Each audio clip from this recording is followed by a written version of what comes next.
On page 232 of the Triphasic training book, you have your 2-day in-season above 80 programs. Sequencing that, you'll have obviously the isometric and then the concentric phase. And this program is above 80%. Now, keep in mind, in regards to the setting of your programming with this type of strength program and protocol in season, you would do that post a very effective general fitness program. And then a lot of the prehab, you'll notice, isn't in there currently because of the prehabs done in warm-up in a majority of my protocols and programs. Now, again, eccentric on page 232 is block 1. What happens then is I often go with a download week.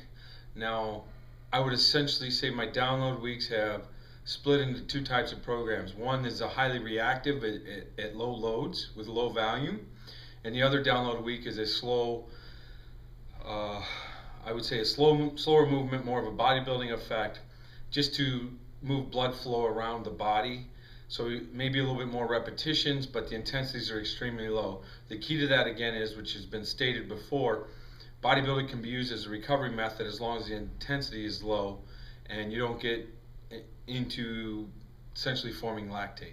So during the course of programming in my in-season, during the triphasic methods, you essentially do 1 to 2 weeks of eccentric phase, and you'll notice on the program that Wednesday there is no eccentrics. So realistically, in season, you're only doing 1 day of eccentrics during your programming. Even if you had a 3-day program in season, you could just do 1 day of eccentrics and still get a training effect, especially in season.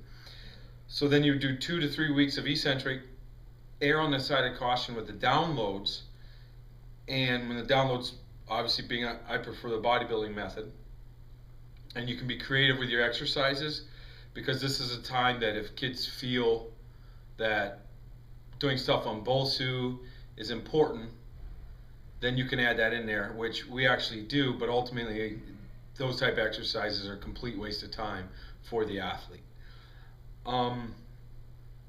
Then keep in mind that you would, with this type of program on the eccentrics, follow the download then again with the isometric component on the beginning of the week. I usually say would be day 1, and then you do another 2 to 3 weeks of isometric, and then you'd follow that with another download, and then it'd be a concentric loading phase. So please keep all this in mind over the course of your 6 to, well, if you do 2 weeks of each block with a download in between, you essentially will expand your training. That's 9 weeks of training right there in season, that you have a method and protocol. Now again, the unique thing about triphasic is you do not have to change your program. You can just slide it into your program to see the results. Or you can even, some people have contacted me, say they've learned to identify when an athlete needs triphasic, so then they address it only when the athletes need it. Okay?